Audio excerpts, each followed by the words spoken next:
नमस्ते दोस्तों, मेरा नाम प्रदीप विजय गोले सर। मैं नासिक डिस्ट्रिक्ट में लेबर यूनियन के थ्रू लेबर मूवमेंट चलाता हूं। आज मैं आपके सामने EPS 95 स्कीम के बारे में कुछ ऐसे तथ्य को बताने वाला हूं। उसी तरह से आने वाले कुछ दिनों में, आने वाले 10-20 दिनों में हमें किस तरह से इस योजना का भाग हो सकते हैं और ये योजना हमें लेनी चाहिए या नहीं लेनी चाहिए, इसके बारे में हम यहाँ पे चर्चा करेंगे। चर्चा शुरू करने से पहले मैं आपसे ये अनुरोध करता हूं कि आप ये चैनल को सब्सक्राइब कीजिए और इसको ज़्यादा से ज़्यादा लोगों तक पहुंचाइए। ये 1995 ये स्कीम 11 नवंबर 1995 को स्टार्ट हुई थी और 22 अगस्त 2014 में इसमें कुछ प्रावधान बदले गए थे, जिससे से 6500 का जो सीलिंग था वो 15,000 कर दिया गया। उससे 8.33 के हिसाब से अगर आप देखें तो 1250 की कटौती स्टार्ट हो गई। इसी के साथ एक और प्रावधान इसमें आया था। इस प्रावधान के हिसाब से अगर आप हायर वेजेस ले रहे हो तो आपको हायर पेंशन भी मिल सकती थी। इसके लिए आपको एक जॉइंट डिक्लेरेशन फॉर्म भर के देना था, पर किसी कारणवश ये योजना ज़्यादा से ज़्यादा लोगों तक नहीं पहुंच पाई और बहुत सारे वर्ग इससे वंचित रह गया। इसके खिलाफ कई सारे संगठनों ने, कई सारे कर्मचारियों ने हाई कोर्ट, सुप्रीम कोर्ट में जाके इसके लिए अगेंस्ट दावे दाखिल किए। इसके अगेंस्ट उन्होंने कोर्ट में गए। बहुत सारे कामगार संगठनों इसके लिए आंदोलन किए और ये सभी का परिपाक मिलके 4 नवंबर 2022 में माननीय सुप्रीम कोर्ट ने इसके लिए एक जजमेंट दिया है, जो कि काफ़ी ऐतिहासिक जजमेंट हम इसको बोल सकते हैं। इस जजमेंट के हिसाब से अगर किसी व्यक्ति को अपने हायर वेजेस के ऊपर हायर पेंशन चाहिए तो इसमें वो पार्टिसिपेट कर सकता है। उसके लिए उसको एक जॉइंट डिक्लेरेशन फॉर्म देना पड़ेगा। इसी के साथ और एक ऐतिहासिक निर्णय इसमें दिया गया था कि जो हायर वेजेस, हायर पेंशन के लिए 1.16% की एक चार्ज भरने थे, उसको भी वेव ऑफ कर दिया था माननीय सुप्रीम हाई कोर्ट के द्वारा। इसकी वजह से वो रिलीफ यहाँ पे मिला है। अब उसके बाद 29 दिसंबर 2022 को EPF ने इसके लिए एक सर्कुलर निकाला और इसके बाद इसके प्रोसेस को स्टार्ट हो गई है। दोस्तों, यहाँ पे एक सवाल उठता है कि क्या हमें इस योजना का सहभाग लेना चाहिए या इस योजना से सहभाग न जो अभी चालू है वो करना चाहिए। सबसे पहले मैं आपको एक बात बताना चाहूँगा कि ये योजना कंपलसरी नहीं है। ये एक ऐच्छिक योजना है, एक वॉलंटरी योजना है। अगर आप इसमें पार्टिसिपेट करना सकते हैं तो कर सकते हैं। अगर आपको इसमें पार्टिसिपेट नहीं करना है तो इसके लिए आपको कुछ अलग करने की ज़रूरत नहीं है। आपको सिर्फ जो जॉइंट डिक्लेरेशन फॉर्म है वो भर के नहीं देना है। अगर आप नहीं भर के देते हो तो आज के हिसाब से जो आपका कैप है 15,000 के ऊपर 1250 कटौती हो रही वो होती रहेगी। आपको न्यूनतम पेंशन 1,000 और ज़्यादातर पेंशन जो है 7,500 मिलेगी। 7,500 के कैलकुलेशन में उन्होंने पकड़ा गया 35 ईयर्स की उन्होंने सर्विस पकड़ी गई है और 15,000 का सीलिंग पकड़ा गया है और इसको डिवाइडेड बाय 70 से वो फार्मूला आता है, जो कि EPF ने डिक्लेयर फार्मूला है। अब हम ये प्रकार करते हैं कि अगर हम इस स्कीम को नहीं लेते और उसकी जगह पे हम जो नॉर्मल चल रहा है उसमें क्या होता है, क्या फायदे होते हैं, क्या नुकसान होता है, इसके बारे में हम ध्यान से देखते हैं। अगर इस योजना में हमें शामिल होना है तो उसके लिए आपको 5 लाख, 6 लाख, 7 लाख जो भी आपका अमाउंट बनता है कैलकुलेशन के हिसाब से, जो डिफरेंस आपको या तो 95 से देना है या फिर आपकी डेट ऑफ ज्वाइनिंग से देना है।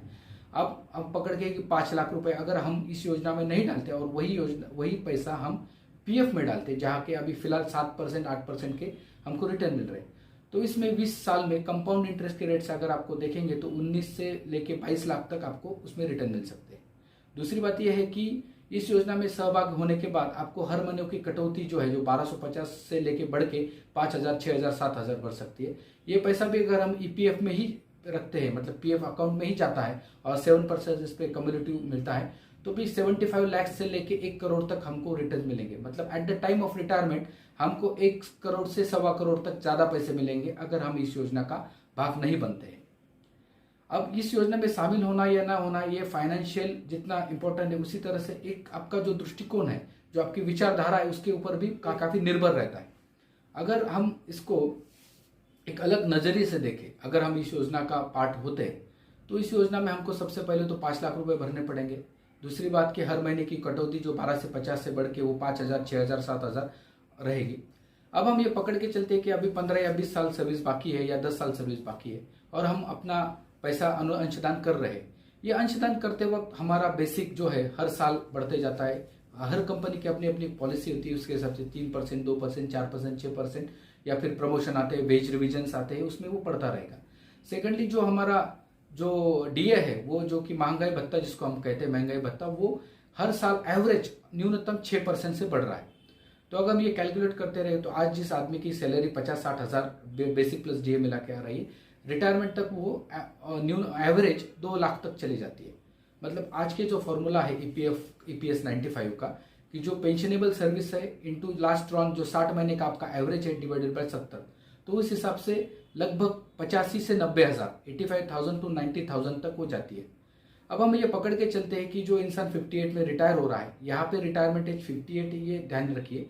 58 में जो रिटायर हो रहा है और औसतन 25 साल जी रहा है या 20 साल जी रहा है, तो अपने 20 साल में वो ऑलमोस्ट 2 करोड़ तक उसको उसका भुगतान हो जाता है। हालांकि वो पैसे भरता है 25 से 30 लाख 40 लाख तक मैक्सिमम, लेकिन उसके 5 गुना ज्यादा वो उसको मिल रहे हैं। उसके बाद उसके उपरांत उसका जो उसका नॉमिनी है, उसकी वाइफ हो सकती है या फिर उसका हस्बैंड हो सकता है, तो उसको भी उसमें कुछ अंशदान उसको पैसा मिलने वाला, जो कि 50% 60% कुछ रूल के हिसाब से होता है। तो टोटली 2.5 करोड़ से 2.25 करोड़ तक का बेनिफिट इस चीज में एम्प्लॉय को मिल रहा है। तो अगर इस नजरिए से देखा जाए तो हाँ, आपको पैसा मिल रहा है, पर वो पैसा एक साथ नहीं मिल रहा, इकट्ठा नहीं मिल रहा। जो पीएफ के केस में आपको 1.25 करोड़ रुपए 1.5 करोड़ रुपए एक साथ मिल रहा है। लेकिन एक दूसरा एक नजरिया उसमें यह भी है, अगर आप रिटायरमेंट के बाद अगर आपको फाइनेंशियली अगर आप स्टेबल है तो उम्मीद है कि आप ज्यादा जी सकते हैं, क्योंकि फाइनेंशियली टेंशन आपके ऊपर कम रहते हैं। तो ये भी एक सोच हम चल सकते हैं। दूसरी बात यह है कि ये योजना को लाने के लिए काफी संघर्ष 8 सालों तक कई सारे संगठनों ने, कई सारे लोगों ने किया है। इसलिए आप इसको कलेक्टिव इंटेलिजेंस भी बोल सकते हैं। बहुत सारे लोगों को लग रहा है कि ये योजना अच्छी है, इस वजह से अगर कलेक्टिव इंटेलिजेंस का अगर आप प्रिंसिपल फॉलो करते हैं तो हाँ, ये योजना अच्छी है। अगर फाइनेंशियली देखें तो हाँ, ये योजना अच्छी है, लेकिन आपका फाइनेंशियल नजरिया इसके ऊपर है। एक साथ आपको कोई पैसा नहीं मिल रहा। ये उस सोने के अंडा देने वाली मुर्गी की तरह है जो हर महीने आपको सोने का अंडा देगी, लेकिन अगर आपको सोचना है कि आपको एक साथ सारे चाहिए तो हाँ, डेफिनेटली आपके लिए ये योजना उतनी कारगर नहीं है। दूसरी बात है ईपीएफ इस बारे में नजरिया। अगर ये योजना किसी प्राइवेट कंपनी की होती तो आज तक आपके घर तक 10 एजेंट आ चुके रहते और आपको अलग अलग प्रलोभनों से इस योजना में आने के लिए करते। बहुत सारी योजना है मार्केट में जो रिटायरमेंट स्कीम है, जिसमें बहुत सारे अलग अलग प्रावधान है, लेकिन वो उनके लिए है जो बहुत अनुशासित तरीके से अपनी पूंजी को इन्वेस्ट करते हैं। जो जिस मेरे तरह का जो इंसान है, जो इतना अनुशासित नहीं है, जो पैसे के मामले में इतना लापरवाह है, तो उसके लिए ये योजना काफी अच्छी है। क्योंकि एक बार आपने इसका योजना का सम्मिलित हो गए, आप इसका पार्ट बन गए, तो अपने आप वो पैसे की कटौती होती रहेगी और रिटायरमेंट के बाद आपको उसके बेनिफिट मिलते रहेंगे। तो एक नजरिया है। दूसरा एक नजरिया है कि अगर आप पूछोगे कि मैं खुद इसमें शामिल होने वाला हूं कि नहीं हूं, तो हाँ, मैं इसमें शामिल होने वाला हूं। ये मेरे पर्सनल राय है। अब इसमें हम शामिल कैसे हो सकते हैं, उसके लिए अभी 29 दिसंबर 2022 में जो ईपीएफओ ने सर्कुलर दिया, इसके अनुसार अगर आप अभी एम्प्लॉय हो और वर्किंग हो या फिर रिटायर हो, 58 एज की रिटायरमेंट आ चुके हैं, फिर भी आप इसमें अपेंडिक्स डी भर के आप इसमें शामिल हो सकते हो।